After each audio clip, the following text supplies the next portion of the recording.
Just showing you guys we got another major snowstorm. Not major, but not, not a happy snowstorm for us right now. It keeps blowing in, and we don't get heavy snowfall here, but we get as high wind. So literally, 6 inches of snow can turn into 3 feet of snow because it blows in. Grader, thank you to the local grader guy. Wherever you are out there, the local grader guy already did the road, and I need to go to the dump today and probably haul some water, but I'll plug in the skid steer before I go in the shop and get that thing ready to rock and roll. I had some questions in the comments. Fella from Sweden, he was asking about minus 45 Celsius. We get that here. It's minus 13 today, probably in the high minus 20s with the wind. How do you stay warm? Well, I work outside all winter and have done so since high school. I run these. Now I'm going to say the quality of these has come down quite a bit. They're Helly Hansen. These are rated to, I believe, like minus 80, friends. So I don't usually do them up unless I'm working, but I don't usually do them up because they get really warm. But you wear these on your feet, you could be barefoot in these. You could walk around all day and your feet will be toasty. Once they get warm, they stay warm.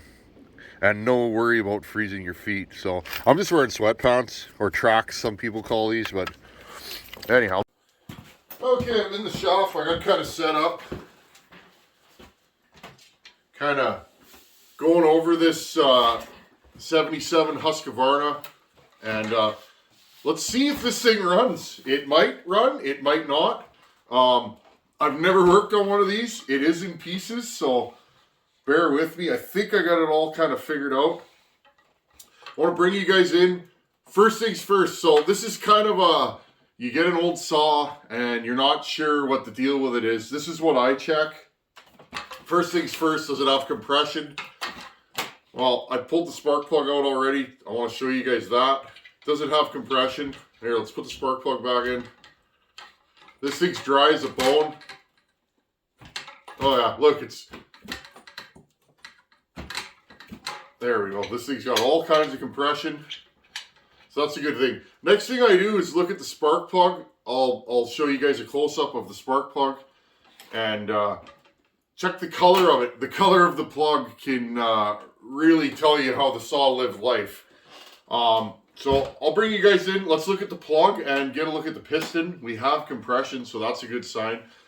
I think what I'm going to do here is I'm going to pull the carburetor off, because more often than not, an old saw that's been sitting, those carburetor diaphragms are going to be crispy, real crispy. They're not going to pump, and you're just going to end up pulling on the saw. You might get it running, but it's not going to idle. So let's have a look at the carburetor, and then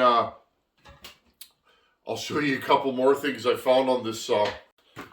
Okay, so first things first, the recoil rope was broken. So I got my big knife and my lighter out, rewound it.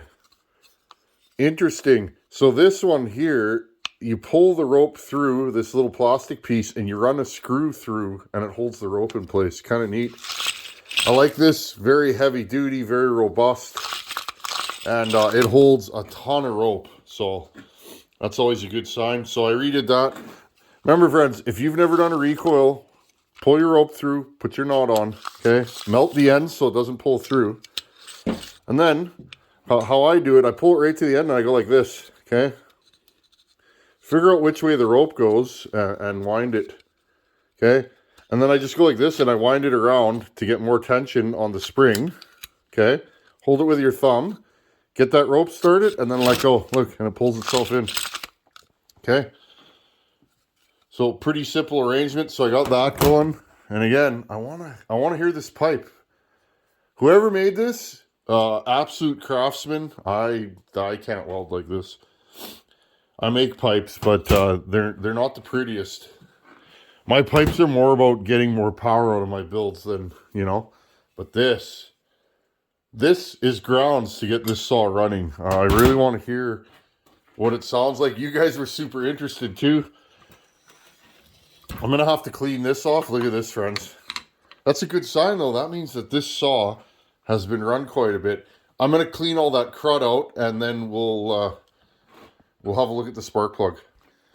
Okay, I scraped the majority out. We're not doing an NOS cleanup right now. Just want to keep the bench a little bit cleaner. Spark plug. Brown. Nice tan color. That is a good sign. Now, again, I was going to clean this, but I wanted to show you guys. I'll just take a wire brush and clean this spark plug up for now. We can always replace it. These are still available. In fact, I probably have a couple of these, but... Okay, if that spark plug was like white, you know, that would be a lean condition. Then you'd really be looking inside this saw. You find a parked saw on a shelf or something, or you buy one at a garage sale, and that spark plug looks like it was lean, well, maybe you need to dig further into the saw. Just because the saw's not blown up doesn't mean that it doesn't have an air leak somewhere. It could need crank seals, so that's just kind of the deal. Before I clean the spark plug up, there's a little chunk missing out of the top of the piston. Rest of it looks pretty good, so we're going to rock and roll this. The saw does have compression. Okay, cleaned up spark plug. It's good enough for what we're doing. I just want to see if this thing will run. Okay, I'm going to put the spark plug back in. I bet you this pipe's going to sound cool. Now, friends, I got a lot of questions. You see this pipe? See how open it is? But here's the thing. Look how many bends are in it. I bet you this pipe's going to work. I'll bet money. I'll be surprised if it doesn't. If it doesn't, maybe I'll have to make a cap for it on my lathe and taper it off a little bit to create more back pressure. But the idea, if this pipe works, I'd like to port this saw and just make it giggly. Just because it would be a fun saw to fire up once in a while and do some high-speed cutting with. Oh, that must be the choke. Okay, let's get this carburetor off. I'm going to blow the dust off this saw. There you go, I just blew some dust off.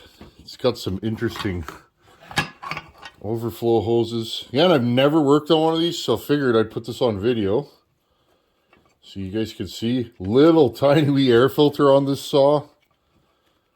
The air filter is absolutely clogged.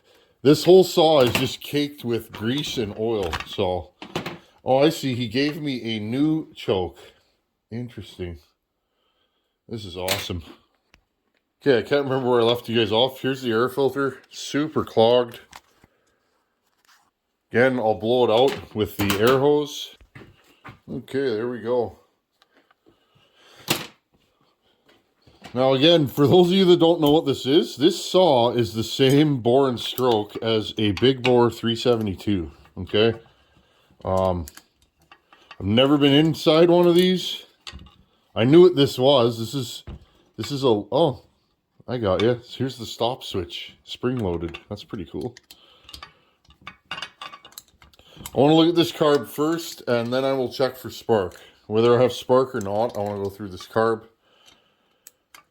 It's Tillotson HS, so RK23HS is the carb kit. I buy these by the gazuzzen because most of the saws I work on have that carb. This reminds me, I need to get some 372 carb kits. Oh, I guess I'll have to call good old Wolf Creek. Okay, let's take these two nuts off. Very still-like, isn't it? This is why my bench is always such a mess. I'm in the process of cleaning up my shop. I clean it, I get it dirty, I clean it, I get it dirty. Okay, fuel line, not the worst I've seen. It's kind of stiff. Oh, I see. Okay, so. Okay, fuel line goes underneath. Okay, trigger. Oh, interesting. Trigger just pops off right here. And I don't think there's a clip holding it on. Oh, there is too. There's a little tiny wee circlip holding the trigger on. Again, these old saws, the reason... Oh, I was going to say, did that just go flying? The reason why these saws are so heavy is there's so many tiny wee little parts in them. Let's see if I can get this off without fumbling too badly. Put this in there. That is like the smallest, there we go, clip I've ever seen. Right there. Okay. There's two of those. There's one on the choke. The choke that he gave me is slightly different. I will modify it to fit this saw. Okay, so there's your choke or your throttle rod right there. Let's slide this off. Oh, interesting. Oh, I hope I don't have to take the back of the saw off. I think I'm going to have to. So let's, I'm going to unplug the kill switch right here.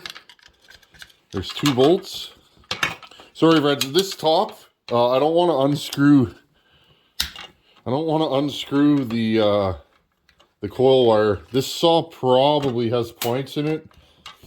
I'm not sure when they made these, but I know the L65, which is the smaller version of this. I know that saw.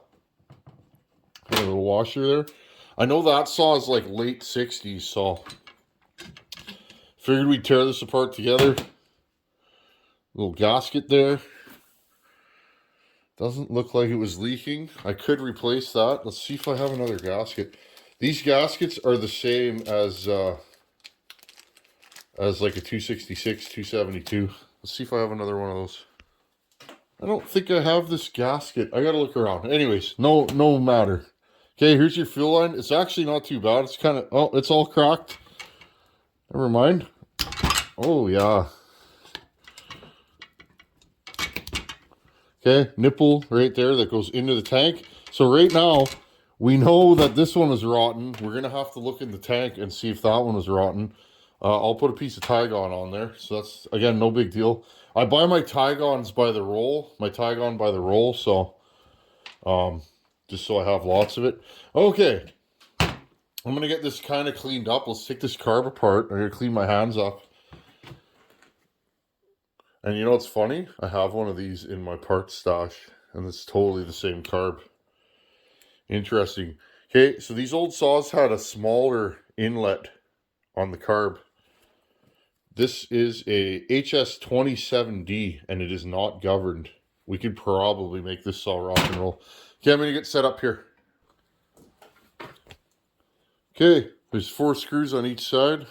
I won't bore you guys showing you how to take them off, but 4 of these. Okay, and there's usually a little tab to pry on. It's right here. There you go, pop that off. And you guys can see right here. I like showing this stuff. This is, your saw doesn't run, it's usually this. Look. This little flap is absolutely stuck up, and so is this one. That's all shrunken. Those flaps cover this hole and this hole. Okay? And if they're held open, the saw, it's just not going to work. And again, look at all this crud in here. Oh, and out it came. The little filter. Okay, so I'll clean that off, and I'll take the other side apart at the same time and show you guys. Same thing. 4 screws on this side. Same thing. Find a place where you can pry up right here. There you go. And I guarantee this is going to be toast also. Now, be careful of this if you've never done this before. And I'll show you why. These, oh yeah, that's really dirty in there. Okay, this hooks onto the metering lever. This diaphragm. Just give me a second here. It's stuck good. Again, because of the age of this saw, I can tell it really hasn't been taken apart. This is stuff you should just do. Oh, and I unhooked it. Okay. That little tab hooks in there. See that? Okay. If you're rebuilding one of these, I get an email a couple times a month. Okay? If you're rebuilding one of these and you don't hook that in, it's going to be like that. Can you see that? Okay, it's going to be like that. That holds the needle open. Your saw will spit fuel out of the muffler. That is the symptom. Okay, and again, this gasket is stuck. I'm going to clean all this out. I can pull the needle and seat out and have a look at that. Okay, I undo this screw a couple turns. and it should slide out the side. See that? Okay, off it comes. And then I just dump it. There's a spring right here. And here's your needle. And again, like you can see light through there. So that's clean. Nothing wrong there. Okay, I'm going to clean this thing up and put it back together. Okay, and in the interest of time, I grabbed a new top cover. This one's really dirty and the gasket's really stuck. If you didn't have a spare top cover for your Tillotson carburetor, then you would just have to spend a little bit of time cleaning it. Okay, this side again. Which way does this go? Well, it's pretty simple. If there's no hole underneath one of these flaps, see how there's no hole, then you know you got it wrong. Now these are pretty easy to line up. Okay. Again, notice the flaps, one there and one there. Okay, they get covered. Okay, and I pushed the new screen in there. I usually just use a clean Allen head and just push it in there. It just sits in there. Again, this carb's actually not too bad. So again, I'll take this diaphragm here. Okay, this diaphragm here. Lay it down. Now this one lines up. There's like a spot there. But again, look for the flaps have to cover the holes. If those don't cover the holes, your saw's not going to run. Okay. Right there. And again, same thing. Line up your gasket. Okay, so it goes diaphragm, gasket on this side. Okay, put your top cover on. There's a couple of little line-up dowels on the top here, so it just slides together. Again, don't force anything. Okay, put your screws back in. Okay, now this side, the carb body's a little stained from the gasket, but I scrubbed it off good and sprayed all the orifices and just made sure it was clean. Okay, if you did have an issue with fueling or something like that, you could take your Welsh plugs out. There's one here and one there. I don't usually do that unless I absolutely have to. Now we'll put in the needle and seat. Okay, I zoomed you guys right in so you guys can see what's going on. Hopefully I don't block you too bad here. Okay, there's your spring.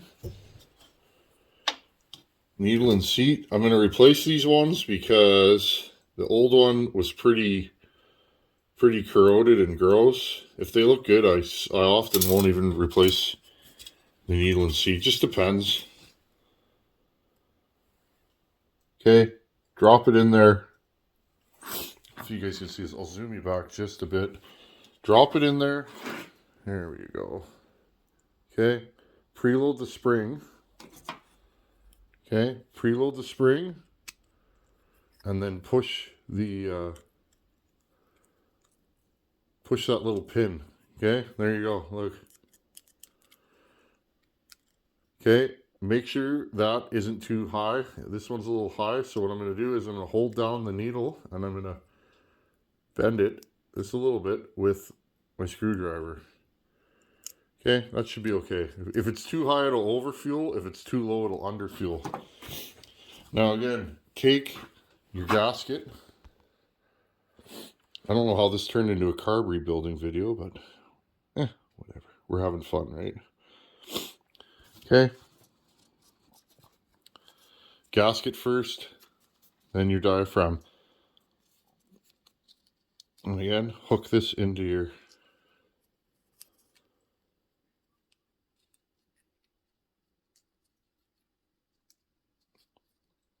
Okay, spin that around, line it up.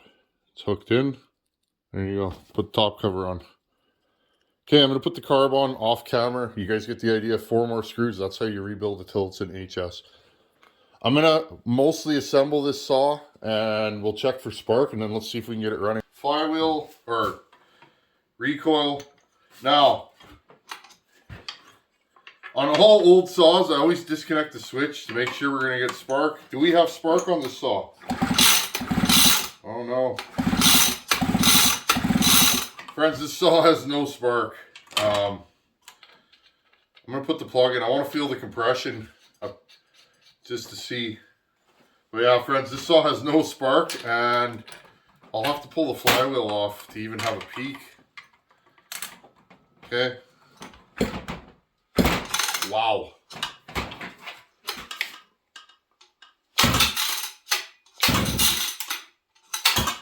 Yeah, this thing's got all kinds of compression. We must make it running.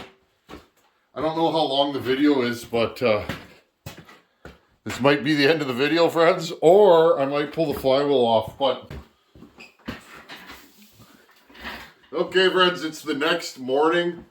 There's no heat on in the shop anymore, but that's fine. I don't miss days in the shop, and I love to bring you guys content. It is minus 20 Celsius out. Yesterday was a gong show. I'll probably make you guys a little video or put some snippets. Just high winds, snow. It was crazy. Anyways, I didn't want to leave you guys with, oh, we don't have spark. But this saw does not have spark. I was planning on getting it running today. I want to show you guys what's under the hood here, and I'm kind of at a standstill, and I'll show you guys why. So this saw has, just like that Sachs Dolmar 153, this saw has, I don't know if it's a Bosch. It's labeled Husqvarna, but it sure looks like a Bosch ignition. I can see a lot of rust in there, friends, on the contacts. So, but here's the deal. I can't get this off right now. I'm not sure. I'm going to have to do some further research. Because again, friends, I don't know everything. I just know what I know and what I've experienced.